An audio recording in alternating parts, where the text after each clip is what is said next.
Siento un dolor tan profundo en mi alma, un dolor que solo una madre puede entender. Mis hijos, a quienes dediqué mi vida. Cuando mi hija trajo a un extraño a mi casa y apartando bruscamente mi mantel bordado, me gritó: «Firma ya, mamá, es por tu bien». Sentí un frío mortal recorrerme la espalda. Mis manos temblaban no de miedo, sino al leer la sentencia de muerte en ese papel: poder irrevocable para actos de dominio. Creyeron que por vieja era tonta y que me robarían mi casa ese mismo domingo, pero cometieron el error de subestimar a una madre que sabe defender lo suyo. Antes de contarte cómo logré detener este despojo en el último segundo, te invito a suscribirte y activar la campana para no perderte ninguna historia. Este relato es una advertencia vital sobre el patrimonio y la traición familiar que podría salvarte a ti o a los tuyos. Quédate hasta el final porque la jugada maestra que hice para salvar mi techo te dejará con la boca abierta. Soy Elena, tengo 68 años y he vivido gran parte de mi vida en la colonia Narvarte de la Ciudad de México. Trabajé 35 años como secretaria de gobierno para construir mi hogar ladrillo por ladrillo. Esta es la historia de cómo mi propia sangre intentó quitármelo todo. Dicen que las casas tienen memoria, pero la mía lo que tiene es olfato. Hay algo en el olor del epazote quemándose apenas un poquito sobre el comal que me regresa el alma al cuerpo, aunque sea por unos minutos. Es domingo, son las 8 de la mañana y mi cocina en la colonia Narvarte huele a gloria, a esos domingos de antes, cuando estas cuatro paredes retumbaban de gritos y risas, y no de este silencio que a veces se me mete hasta en los huesos. Estoy preparando la salsa para los chilaquiles verdes, los que le gustaban a mi viejo y los que se supone le encantan a mi hija Claudia.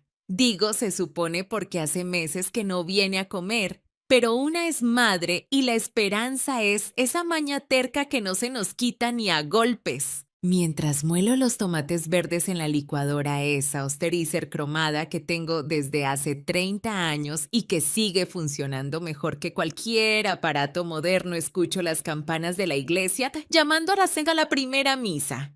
El sonido entra clarito, grave y constante, mezclándose con el vapor del café de olla, que ya empañó ligeramente los vidrios de la ventana que da al patio.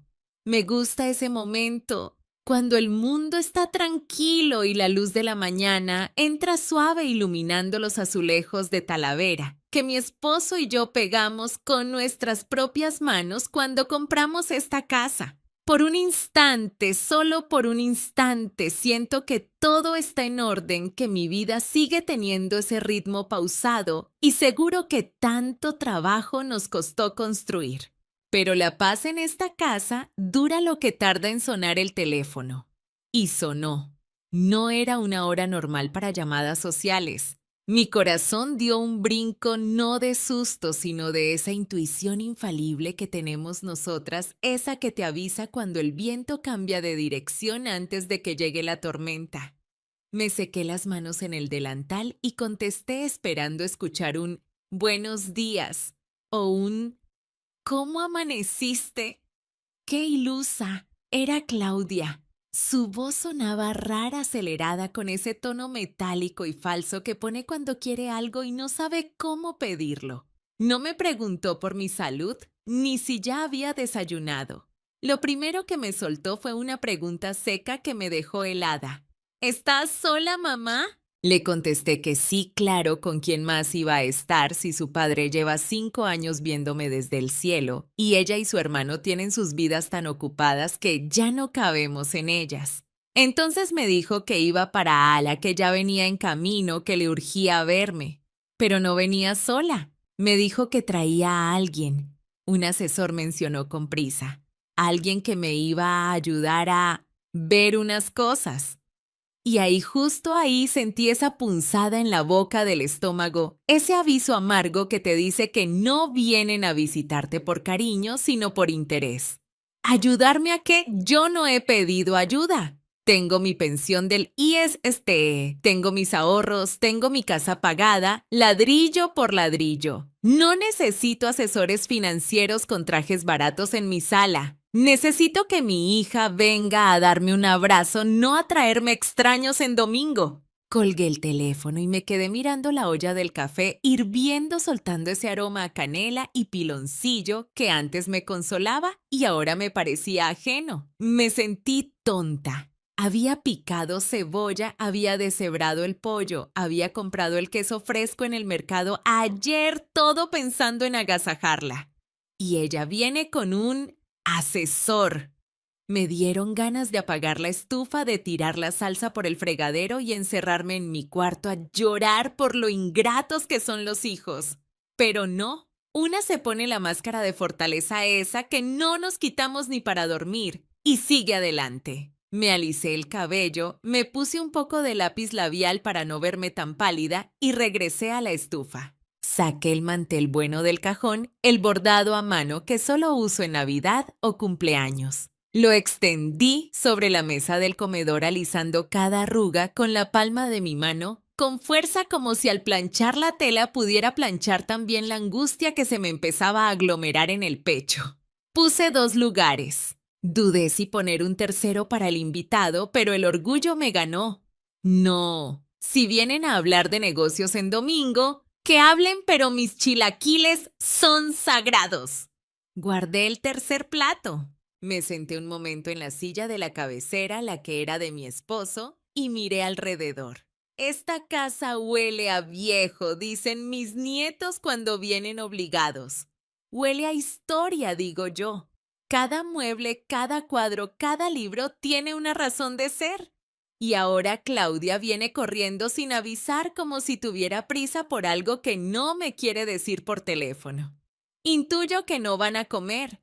Claudia ya no come mis guisos. Siempre tiene una excusa, que si la grasa, que si la dieta, que si ya desayunó. Pero yo sé que lo que no quiere tragar es la culpa. Me levanté al escuchar un coche frenar bruscamente afuera. Me asomé por la cortina y la vi bajar nerviosa arreglándose el saco, y detrás de ella un hombre con un portafolios que parecía pesarle demasiado. Suspiré profundo encomendándome a la Virgen y fui a abrir la puerta sabiendo que este domingo no iba a terminar con una sobremesa, sino con una batalla. Abrí la puerta y lo primero que sentí no fue el abrazo de mi hija, sino una ola de perfume caro que chocó violentamente con el aroma a hogar de mis chilaquiles. Claudia entró casi empujándome con esa prisa ejecutiva que aprendió quién sabe dónde, porque en esta casa siempre nos tomamos el tiempo para saludar. Me dio un beso al aire, de esos que no tocan la piel para no arruinar el maquillaje, y ni siquiera me miró a los ojos. Detrás de ella entró el hombre. Claudia lo presentó como el licenciado tal por cual, un asesor financiero de altísimo nivel. Pero mis años de secretaria en oficinas de gobierno me han enseñado a leer a la gente por los zapatos. Y los de este señor, aunque muy boleados, tenían la suela gastada de tanto caminar buscando a quién convencer. Los invité a pasar al comedor, les dije que el café estaba recién hecho y que los chilaquiles no picaban justo como le gustaban a ella de niña. Pero Claudia ni siquiera dejó que terminara la frase. Con un gesto de mano como quien espanta una mosca, me cortó en seco. Me dijo que por favor no empezara con la comida, que eso engorda, y que ellos no tenían tiempo para desayunos, que venían a hablar de negocios serios. Sentí como si me hubiera dado una cachetada con guante blanco. Me quedé parada ahí con el trapo de cocina en la mano, sintiéndome ridícula por haber madrugado para picar cebolla y desvenar chiles. Mientras ellos se acomodaban en la sala sacando carpetas y plumas, yo no pude evitar que la memoria me traicionara. Me vi a mí misma hace 30 años corriendo bajo la lluvia para checar tarjeta a las 8 en punto en la secretaría. Recordé el dolor de espalda de estar sentada 8 horas diarias en esas sillas de madera que te destrozan la columna, aguantando a jefes déspotas que se sentían dueños del mundo y a compañeros que te apuñalaban por un bono trimestral. 35 años de mi vida se me fueron entre oficios, sellos y copias al carbón. Y todo, absolutamente todo lo hice por ella. Cada quincena, cada aguinaldo, cada fondo de ahorro, Se iba directo a la colegiatura de la universidad privada, esa famosa Ibero, donde Claudia quería estudiar porque decía que la pública no era para ella. Yo me quedaba con zapatos remendados y abrigos de temporadas pasadas para que ella pudiera estrenar coche y codearse con gente de apellido compuesto. Pensé que le estaba comprando un futuro, pero ahora me doy cuenta de que le pagué un curso intensivo para avergonzarse de su madre. Cada ladrillo de esta casa me costó una vena varicosa. Cada mueble es testigo de mis horas extras. Y ahora ella se sienta en mi sofá como si fuera una visita incómoda en un museo barato. Regresé a la sala con una charola con vasos de agua porque mi educación no me permite ser grosera ni con los que me desprecian. Claudia estaba mirando el techo, las vigas de madera que su padre barnizaba cada año. Me dijo que la casa olía a viejo a encierro. Dijo que era una pena tener tanto capital muerto en estas 4 paredes, que la zona había subido mucho de plusvalía y que yo vivía en el pasado desperdiciando una fortuna. Lo dijo con una frialdad que me heló la sangre calculando los metros cuadrados como si ya no fueran mi refugio, sino un lote baldío listo para venderse al mejor postor. Me senté en el sillón individual, el que queda frente a los dos, sintiéndome pequeña ante su juventud y su arrogancia. El tal licenciado carraspeó acomodándose la corbata como si le apretara la mentira en la garganta. Empezó a hablar con palabras rimbombantes de esas que usan para marear hasta la gente mayor. Habló de inflación de tasas de interés volátiles, de riesgos de mercado. Me dijo mirándome con una condescendencia que me revolvió el estómago que mi dinero en el banco se estaba haciendo polvo, que tener los ahorros de mi vida en una cuenta tradicional era casi un pecado financiero. Claudia intervenía para rematar sus frases asintiendo con una gravedad ensayada. Me insistía en que los tiempos han cambiado, mamá, que ya no se guarda el dinero bajo el colchón. El hombre se inclinó hacia adelante invadiendo mi espacio personal y soltó la frase que traían preparada.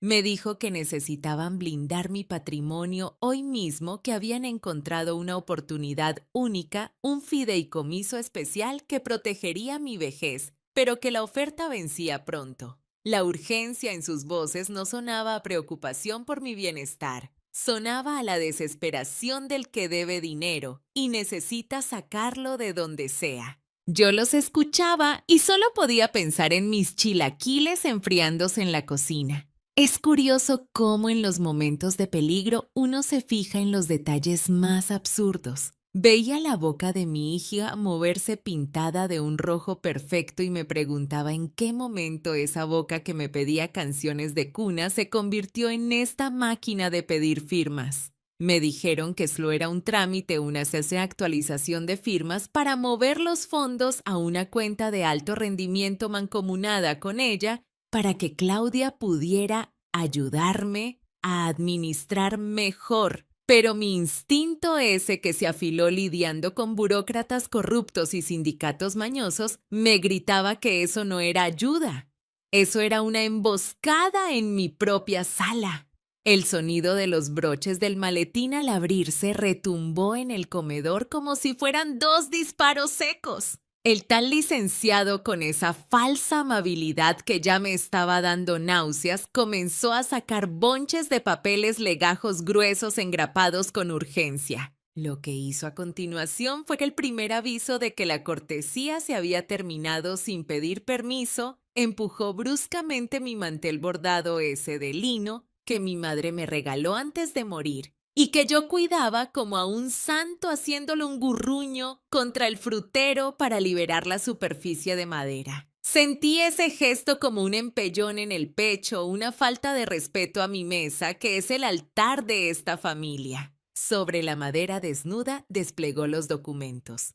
Eran hojas y hojas llenas de esa letra diminuta y apretada, diseñada para que la gente se canse de leer y firme por cansancio. Pero yo no soy gente cualquiera.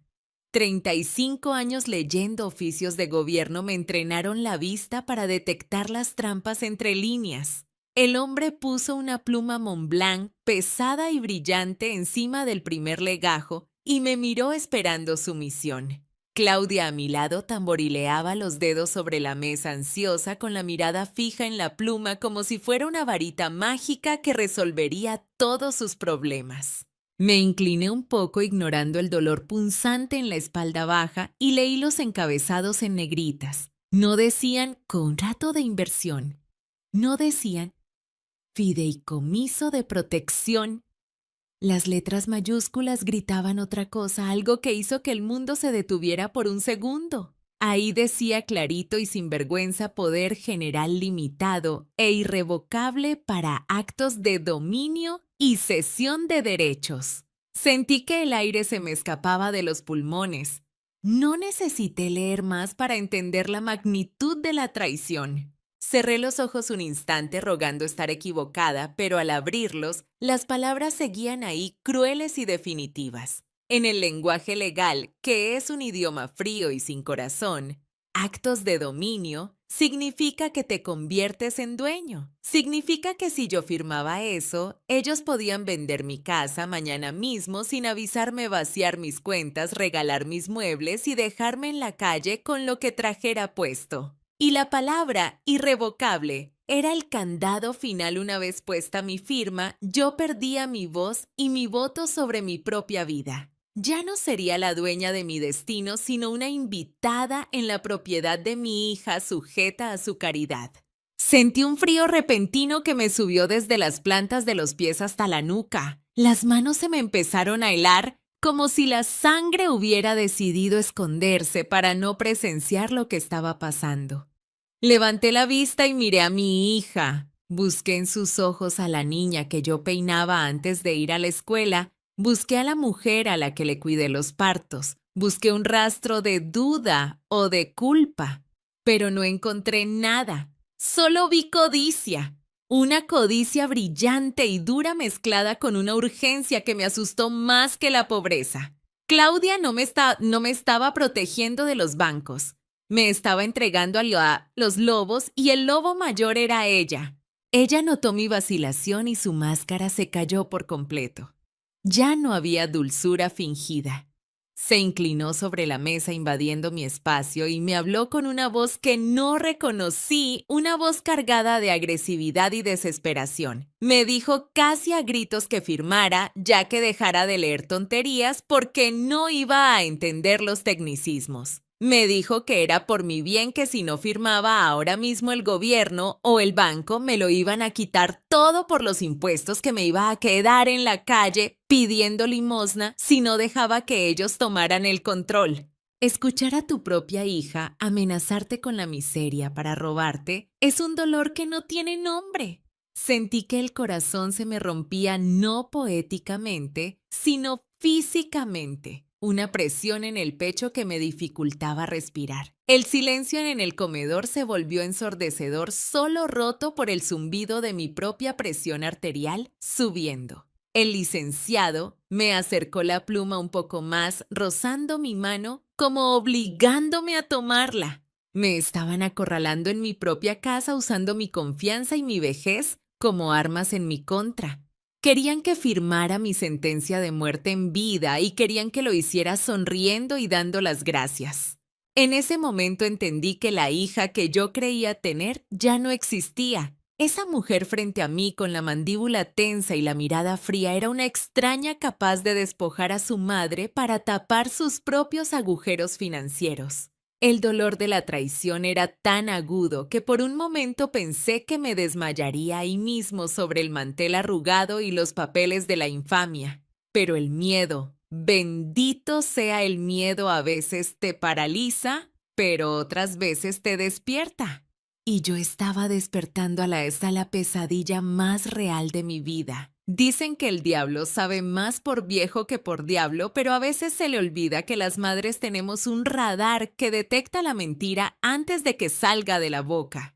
En ese momento, con el corazón latiéndome en la garganta y la certeza de la traición de mi hija clavada en el pecho, supe que si quería salvar mi techo tenía que usar la única arma que ellos creían que yo tenía: mi vejez. Si ellos me veían como una anciana débil y confundida, pues eso les iba a dar. Bajé la mirada dejando que los hombros se me cayeran un poco más y fingí que me temblaba el pulso al intentar sostener la pluma. Solté un suspiro largo y quebradizo de esos que suenan a resignación y les dije con la voz más suave que pude impostar que esas letras parecían hormiguitas negras bailando en el papel que mis ojos ya no daban para tanto tecnicismo sin ayuda. Les pedí paciencia diciéndoles que necesitaba ir a mi cuarto por mis lentes de lectura, los de aumento fuerte, para no firmar chueco. Vi cómo Claudia y su abogado intercambiaban una mirada de complicidad, una de esas sonrisas rápidas de triunfo anticipado.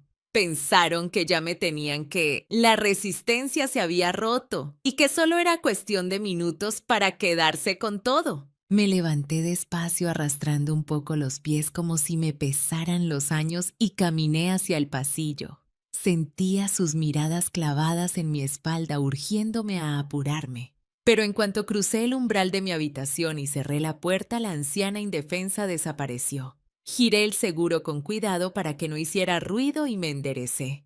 No busqué ningunos lentes. Me fui directo al buró donde guardo mi agenda telefónica, esa libreta vieja de piel donde anótoles a la gente que vale la pena. Mis dedos que segundos antes fingían temblar marcaron con firmeza el número del licenciado Ramírez. Ramírez no es solo un notario. Es mi compadre, el hombre que arregló los papeles cuando mi esposo faltó y quien me ha visto llorar y levantarme más veces de las que cuento. Me contestó al tercer timbrazo con esa voz grave y tranquila de siempre. No perdí tiempo en saludos. Le dije, compadre, ven urgente a la casa.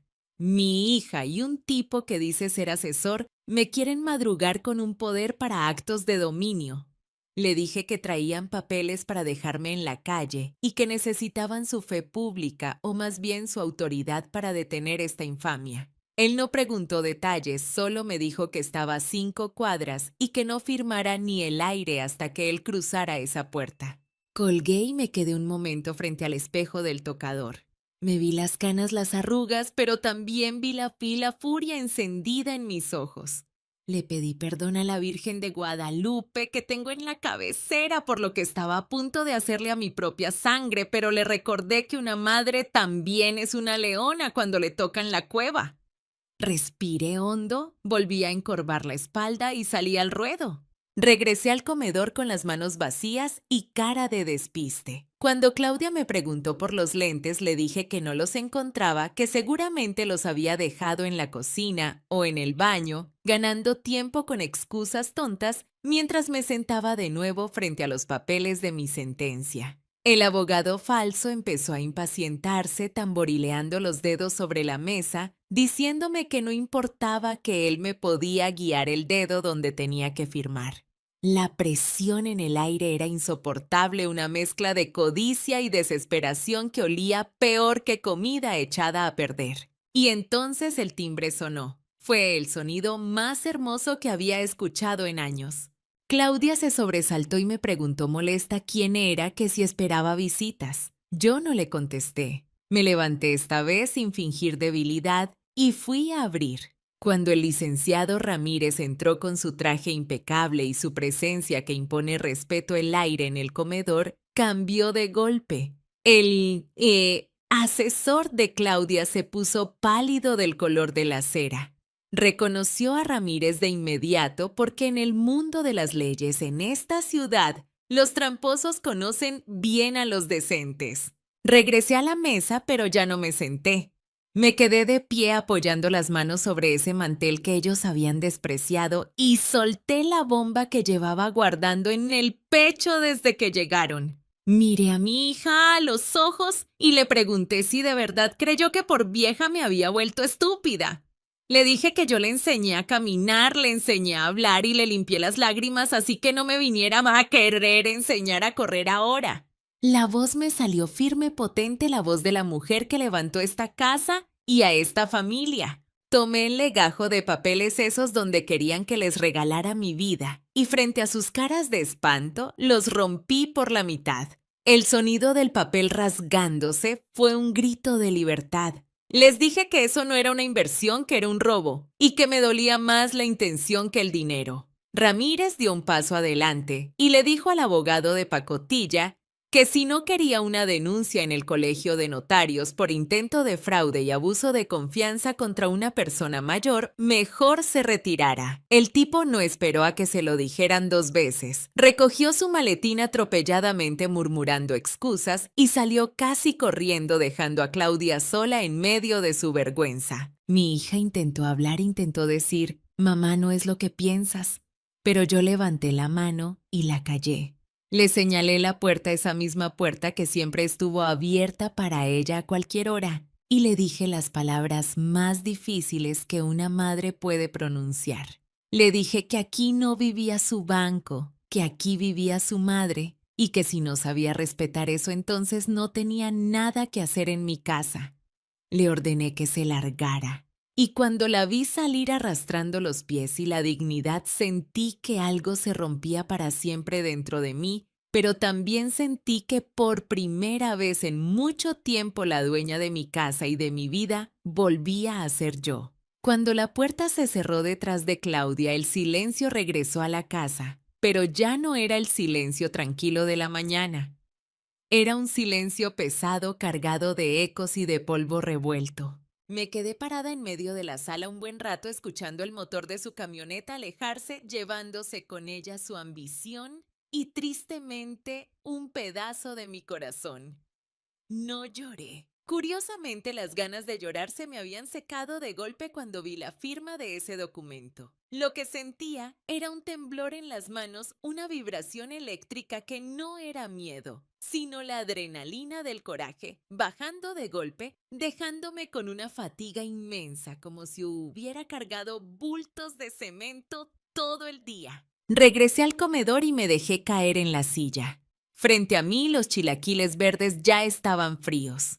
La crema se había cuajado y el queso se veía triste sin vida. Esos platos intactos eran la radiografía exacta de lo que acababa de pasar yo ofreciendo sustento, amor y tradición, y ella despreciándolo todo por hambre de dinero.